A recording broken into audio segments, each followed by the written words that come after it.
Alright you guys, greetings and welcome to ADVinJapan. So today you guys, I'm going to be replacing my rear sprocket here, and along with that I'll be replacing the chain as well.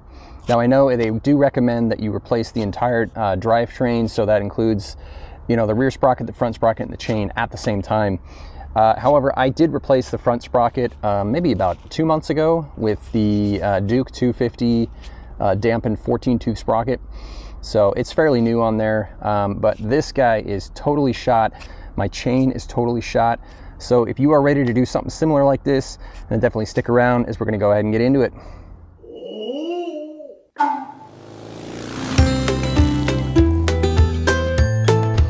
Okay, you guys, so I'm totally fully aware that ADV has done a video on this and that this is going to be kind of a repetition, but I figure the more the merrier. We kind of all do this in a slightly different way. I mean, not much is different, but there are slight differences in the way we do it. And whenever I do my research for these kinds of installations, you know, I like to watch multiple videos just to get different perspectives.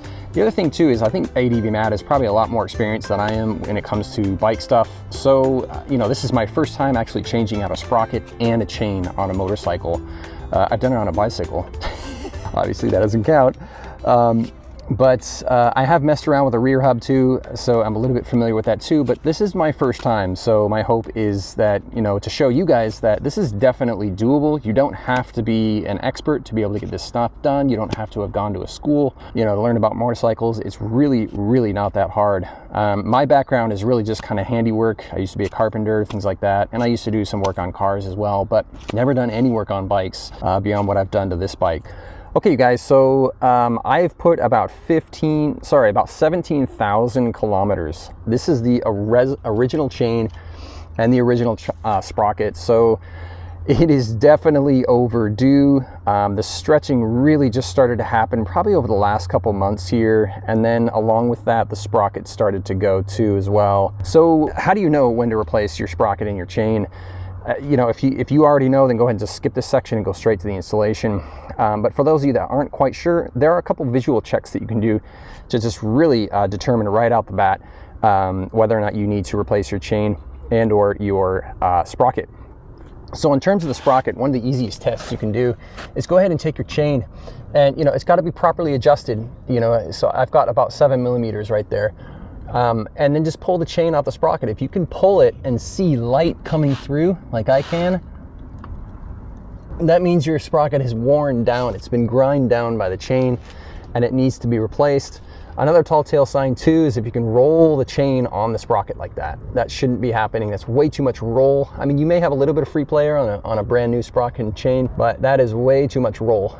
And that means, you know, basically the chain, the sprocket has been rounded off just due to wear and tear. Now, as far as the chain goes, when you need to replace it, rust is not an indicator, is not at all an indicator. Now, obviously having rust is not a good thing. I got this rust from my last trip down in Shikoku. I was riding through islands and, you know, ocean water just all over the place. So this actually is the worst it's ever been. But more than that, I started hearing noises from my chain, even though it was well greased and adjusted perfectly. That's one of the telltale signs too that you know that you need to go ahead and replace the chain. The other thing too is you can do a finer measurement of the chain. KTM in the manual, it says you have an allowance of 301.6 millimeters. So in the KTM manual, basically what it says is you measure starting from the inside of one link, and then you count 20 pins over, and the maximum allowed measurement between those 20 pins is going to be 301.6 millimeters. So I'm gonna go ahead and start here with this one. I'm gonna count 20 over. 1 2 3 4 5 6 7 8 9 10 11 12 13 14 15 16 17 18 19 20. So I know that's where I'm at right there. I'm just gonna go ahead and pull this out, put it right at the edge. And it looks like I've got way more than that. Looks like I'm about 33. I'm gonna go dead mass. I'm gonna go dead center on here. Yeah, about 32, 33. So that's stretched out quite a bit. One other thing you need to make sure to do is to measure it in multiple places. So you may be fine there, but in a different section, you know, a different set of 20 links, you may be stretched out. So I'll do it here again. And here I got about the same measurement, about 32 here. So obviously stretched out chain right there, and that means I need to get it replaced. Another way to tell that your chain needs to be replaced is that you're making adjustments all the time. Like you adjust it, and then literally a few hundred kilometers or miles later, you're finding yourself adjusting it again and again and again and again. This means that you probably have to replace that chain. So I've come to that point, and that's exactly what I need to do. So we're going to go ahead and get into this installation, but before that, I'm going to go ahead and show you guys what tools you need. I'm also going to be showing you the sprocket that I'm putting on and the chain as well too. Okay, so here are the tools that you're going to need. So all these are going to kind of perform a different function throughout the installation process. So as I go through it, I'll show you guys the sizes that you need, but it's all pretty straightforward. So here, this is what you're going to need to go ahead and break the back wheel nut. And then you're going to need a nice big breaker bar. It's 100 Newton meters. So it's pretty on there, pretty strong. This is going to help you make fine adjustments when you go to put the new chain on and you make the chain adjustments. This will come in handy, obviously. And then you're going to need some Allen keys, different sizes as well. We're going to need a flathead screwdriver, probably for, I'm probably guessing this will come useful when we set the master link. A tape measure for measuring, obviously what I just did. You're going to need a torque wrench, and then you're going to need a nice thick piece of cardboard to set the back wheel on. The brake disc needs to lay on this. You don't want to put it on a hard surface. You could risk damaging the brake disc, and you don't want to do that. Now, I don't have a chain breaker or anything like that, so I'm just going to use this like ADV did, and I'm gonna grind off one of the links to get the old chain off. I think that's it in terms of the tools that you need. I always have a pair of these. This may also help when I put the master link on. I'm not quite sure yet, but. All right, so first things first, we're gonna go ahead and remove the rear wheel and kind of pull the chain off of the sprocket. It's just gonna make it a lot easier to cut. So put her in gear, should be good to go. I'm gonna go ahead and break her off. So for the rear here, you're gonna need a 17 millimeter sprocket for the left side, and then for the right side you're going to need, I believe, the 22. Yep. Perfect. All right, so it should be pretty loose. Just crank on this side. All right, so it should be pretty loose. Now what we can do is go ahead and back off our spacers here to push the wheel forward, and then we can go ahead and remove our chain.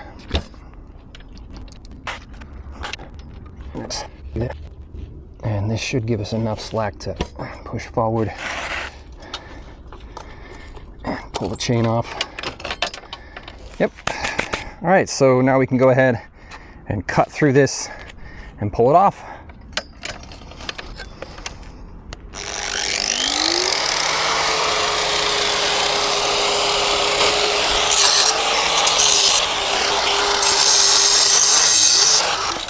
Now, if, say, for example, you had a really good rear sprocket and your front sprocket were fine too as well, you're just replacing the chain.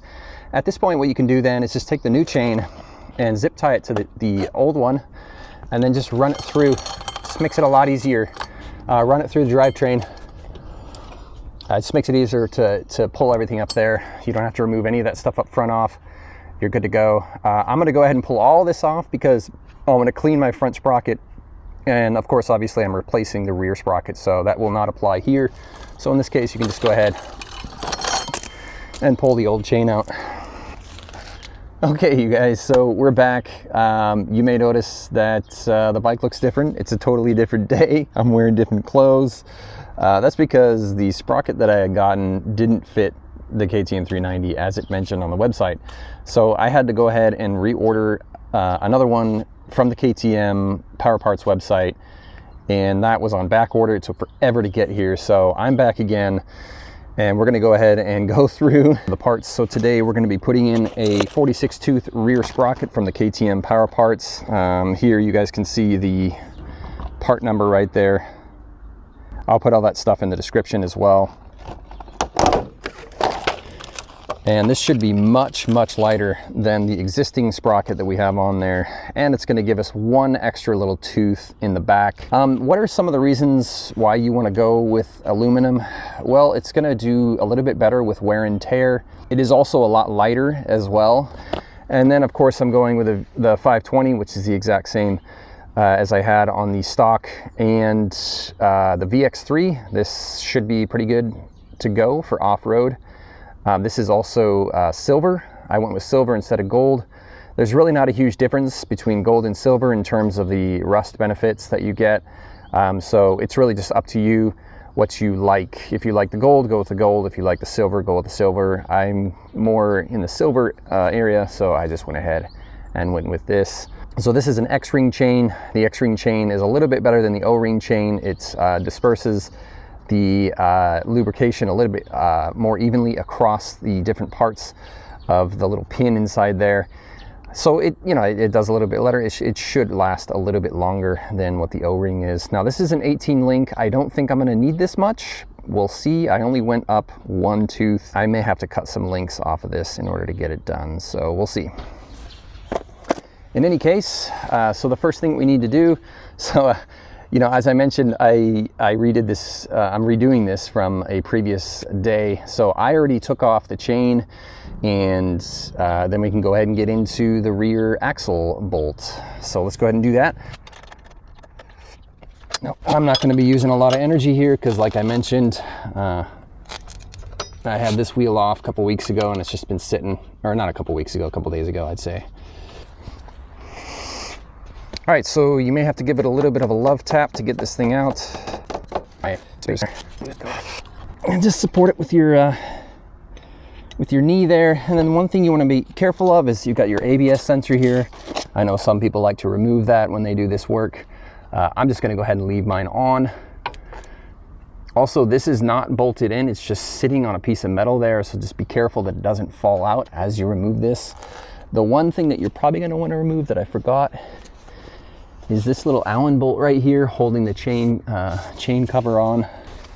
So by removing this will help get the this piece of plastic out of the way, and it's just easier to get the rear wheel in and out. Yeah, just be careful. You don't have to yank it out. So I'm going to go ahead and use this to rest the disc, brake disc on.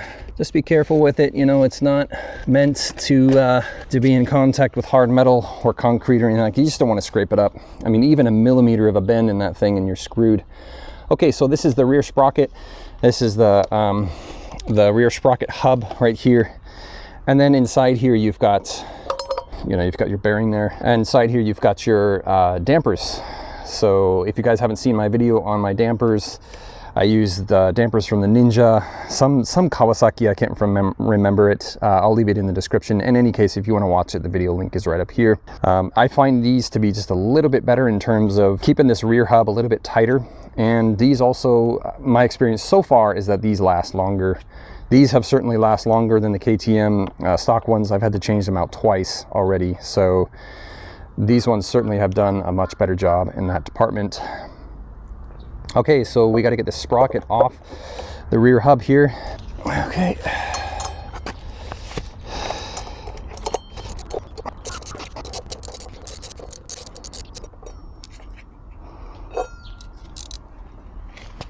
All right, nice. So we've got our nuts here. Let's go ahead and compare these two. I just want to look at just kind of what we're looking at here in terms of the wear and tear. So you can see the teeth here. You can see you've got a lot more room. You can see these just have been worn down into a much sharper point at the end there. So this is a 45 tooth and I'm going up to a 46 tooth. So I'm increasing one tooth. That should give me a little bit more low end power on the back end here. So, all right, she fits like a glove. Look at that. I've seen people put Loctite on these, which is probably not a good idea. It's unnecessary, to be honest, because there are locks on these rear nuts. So you just have to put them on. And whenever you got kind of a circle of, you know, nuts and bolts that you need to put on, it's important to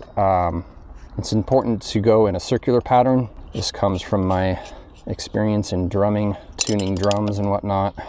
Because as you tighten these down, you know, if you tighten one side all the way down and then you tighten the other side all the way down, you risk actually causing damage either to the hub or to the sprocket itself. Now, aluminum doesn't bend very easily, but still, I'm going to go ahead and do a circular pattern. I'm going to get these kind of pretty much somewhat tight, and then I'll go in through with the torque wrench. So again, we're just going in a circular pattern here as we get them tightened down. I should say probably a star pattern. That's probably the more proper terminology. All right, so let's go ahead and get the torque wrench out, and we're going to torque these down to spec. All right, so the rear sprocket nuts need to be tightened down at 38 Newton meters. So we'll go ahead and loosen this up here. Is that right? Yeah, 35, 36, 37, 38. There we go. 14 millimeter. Again, we're going in a star pattern here. Good, and one more time. Good, good, good, good. Very nice. Yeah, I can tell just holding this so much heavier. Okay, so once you've got all this done, go ahead and inspect the inside of your hub, rear hub, and just make sure that everything's clear of debris, at least in general, and that you've got quite a bit of grease inside there. My bearings are pretty well packed and greased up, so I think I'll be good to go. So this little bearing here goes, basically it just sits right in the middle there, and the short end will sit up because it's going to sit right inside there. Again, you're going to want to make sure that's clear of debris and it has some grease, which mine is. Pretty good to go.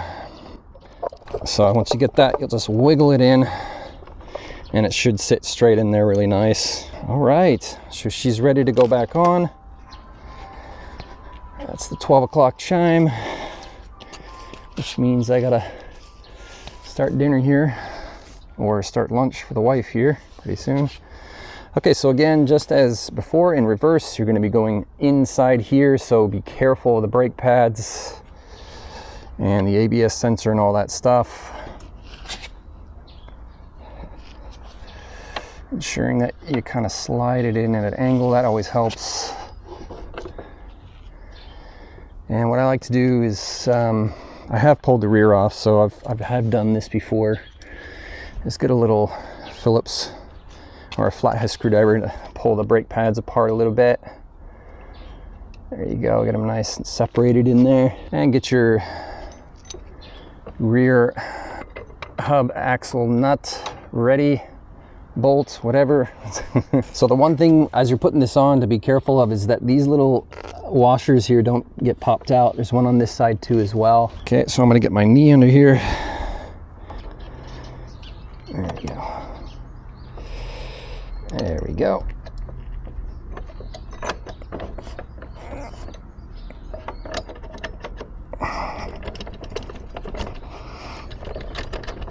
Be sure to support it, keep supporting it until you know that you've popped out on the other side here, which I have. All right, and don't forget your adjuster, your spacer here. This rear axle bolt should not be difficult to put in. It should just slide right in. You can put some grease on there if you want, silicone grease, but mine was good to go. It slid right in there very nice and easy. If you feel any resistance, if you hear like a gritty sound happening, then you need to clean everything out before you put it all back together. Again, do not Loctite this. I've seen people Loctite this. You don't need to. There is a locking mechanism on this nut here, so you're fine with that. Good. So again, you know, it doesn't matter which side you put the bolt in. You can put it on the right side or left side. Some people say the left side is easier because you're torquing down. I don't know, maybe you guys have a recommendation if you think it should be on the right side or left side. Definitely leave that in the comments and let me know. Okay, so now we go ahead and put the new chain on, run this thing through. And before we do that, I'm gonna go ahead and remove this cover because it's just gonna make it easier as I'm, getting this chain glided through. It's also good to take this off to visually inspect. It's good to clean this thing out once in a while as well too.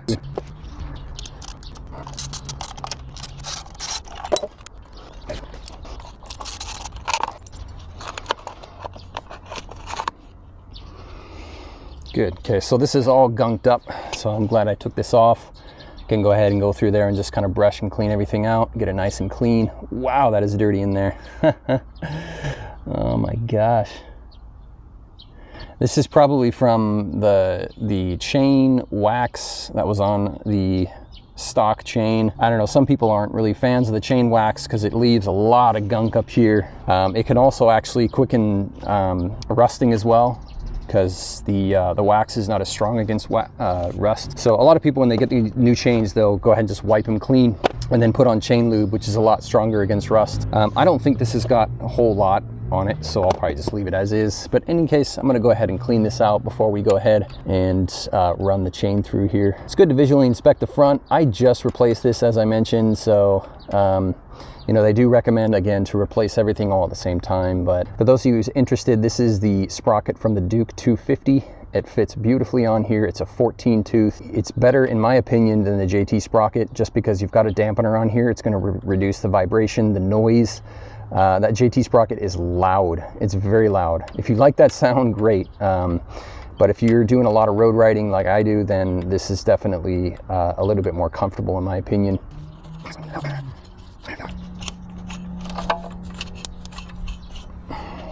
Make sure you don't lose that. That's the spacer that goes in between here. Just sits right on top of that. So don't forget to clean the guides, everything in there. That's looking a lot better. Good, much cleaner up here. Looking really good in there. So that we can now go ahead, make sure to put this back on before we get started here. Okay.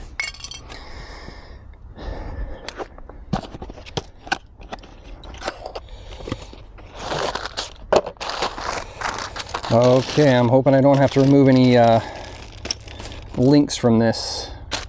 Oh yeah, so not a whole lot of wax on there. I might take some of this off.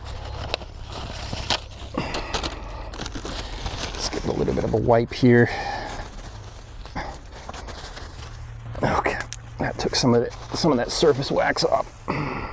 Okay, so let's go ahead and run her through. Now the chain itself is non-directional, but the master link is. So once you start putting that on, that's when you're going to want to make sure you got that on the right direction, and I will let you know what that is as soon as we get this on. Okay. Yeah.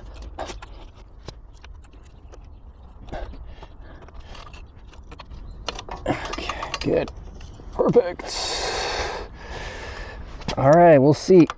Yeah, we'll have to take a link out probably. Yep, one link. Might even be able to get two, actually. Yeah. Because the wheel's pretty far back as is, so. All right, so instead of cutting the link, which I'd rather not do, I'm gonna go ahead and flip this around to the long end, and hopefully this will get me my length. Let's move this all the way back and see if we need to cut a link here. Perfect. Look at that. And I think I still got enough adjustment back here where I don't need to cut a link, I don't think. Oh yeah, I do. Never mind. Yep, we're gonna have to cut a link out. Bummer. All right, let's go ahead and push it forward so I've got enough adjustment on the on this. It looks like I'll have to take two out. All right, is what it is, right? So we'll go ahead and just remove them here. No sense in taking that whole thing off. Okay, so you're gonna need an angle grinder to get this thing done, and also one of these link removal tools. This will help kind of clean everything up and make it nice. What you need to do is just grind this pin down so it's really flat. There's almost nothing left there. And then what you do is you just press that pin out the other side using this pin removal tool. So first we're gonna go ahead and grind this bad boy off.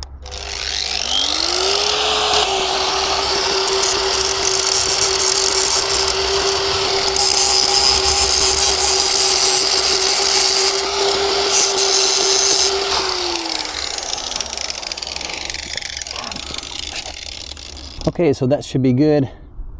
Now I think we can probably go ahead and just remove this.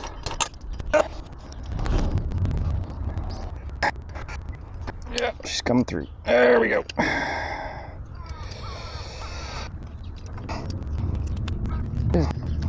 Good, so that's off. Nice and clean. You can see the X rings here just popped off. So I've got the Master Link version where you just kind of clip it on, and you know, that comes with new X rings here, so we're good to go. Comes with the grease and all that too as well. So yeah, let's go ahead and get her done. All right, so again, test fit it, make sure I got the right amount of links out. Perfect, that looks beautiful. Okay, so we're gonna go ahead and do our Master Link here. Okay, so it should come with 4 of these X rings here, 1 for each side. And what you want to do with this grease is just really get everything soaked. The axle, the little pin here as well, they give you a ton of it, so just don't be liberal with it, just put it all over it. Now this is my first time, you guys, but of course I've watched a bunch of videos on this to make sure that, you know, I know what I'm doing. But if you do see something that I'm doing messed up, then certainly, you know, let me know in the comment section of this video. Okay, I'm going to pack those in there too as well. That all nice and greased. It's a really important part of this job. This is one of the most important parts right here, because if you don't properly grease this, you're going to have a weak point in the chain. You're going to have a weak single failure point in the chain. It's going to screw everything up, so get everything in there as much as you can. Good. All right, so that's going to go on this side. That in there. And then we got this side too as well. Just cake it on.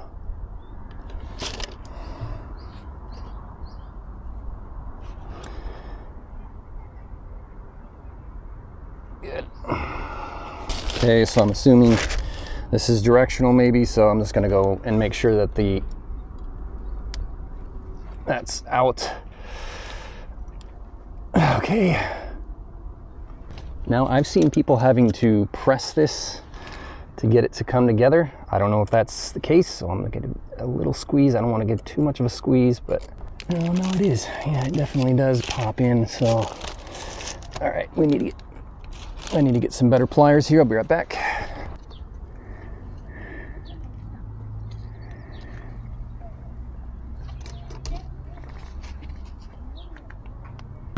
There it goes. Okay. Hey, sweetie. You feeling okay? Okay, so this has to go on directionally. Basically, you want the open end facing back, because as the chain moves forward, if something hits this, then it's not going to pop the link off. So just make sure that the round end here is facing forward when you put this on. Actually, I saw a little trick somebody did online using a flathead screwdriver. I'm gonna give that a try. So you can place the flathead in between this here and the upper link, and then just twist it.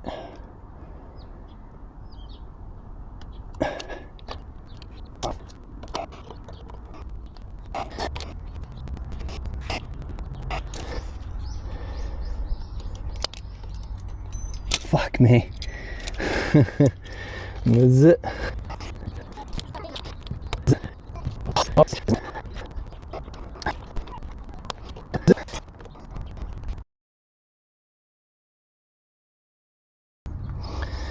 Okay, so it's on most of the way. Now I just need to see if I can squeeze it with this.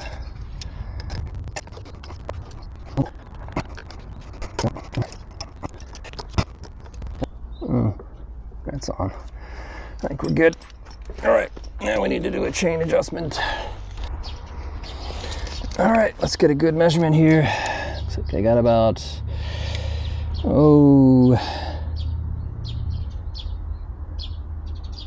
8 millimeters on that side and about 8 on this side.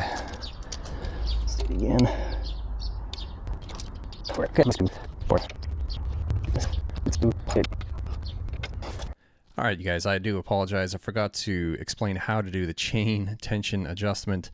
So basically what I'm doing here is I'm pushing the chain up against the swing arm, and the distance that you want from the top of one of the chain links and the bottom of that swing arm, just behind that lip, is 5 to 7 millimeters as shown here in the manual.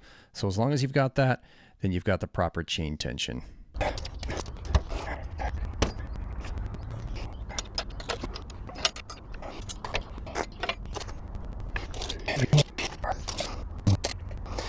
All right, let's go ahead and get her tight. Again, this needs to be 100 Newton meters.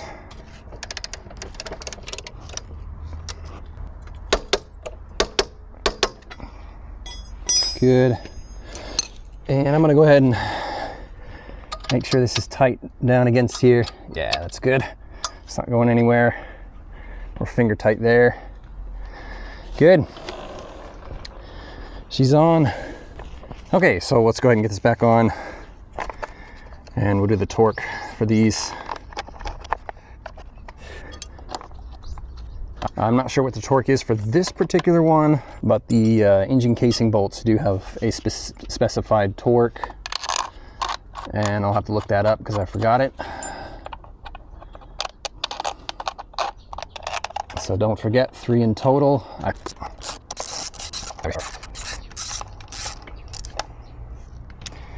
So it looks like I had a little bit of oil leak out from one of these bolts here. All right, so just gonna spin this around the block. Make sure the chain is good. Yeah, it's feeling pretty good.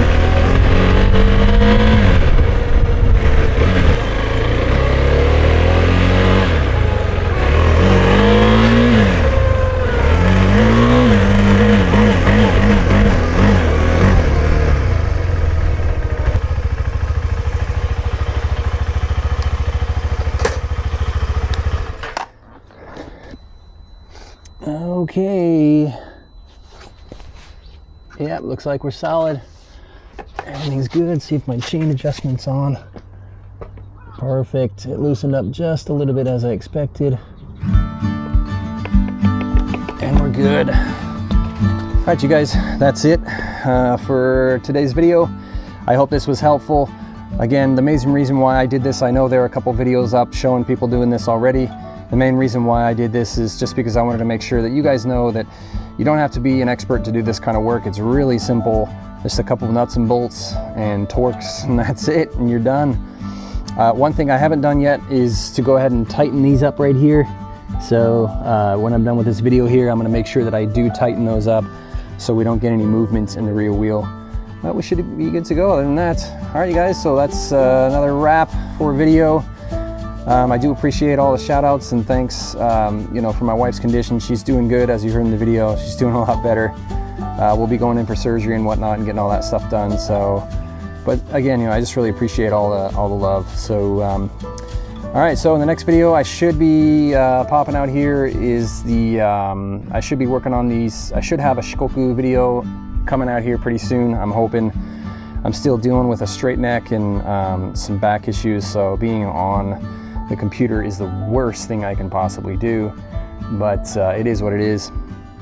I also will have a tire video coming out, as you guys can see here. I've got new tires, but having looked really closely at my tires here, and then also, you know, having done only probably less than half what I was supposed to do in Shikoku, You can see I still got quite a bit of tire tread, especially on the back here. I think I can probably push this another maybe 2,000 kilometers, though I am starting to get a little bit of cracking on the knobs here. The front is, obviously the front is a lot worse. We're starting to get real close down to the line here. I'm starting to get a little bit of cracking in this as well. So this probably only has maybe 1,000 kilometers maybe left in it. So I think I'm gonna go tear these up somewhere, I don't know, and yeah, go ahead and replace these, and I'll be putting a video up with that as well. In that video, I'm gonna be doing some pretty cool stuff. So I'm gonna actually change the front tire out by hand. So I'm gonna use my tools. I'm gonna simulate the field basically and do this whole thing by hand. And then for the rear, I think I might actually pick up a tire changer, like an at-home tire changer tool, to just get that done a lot easier. So, all right, you guys, that's it. So thanks for sticking around. This is ADVinJapan, out.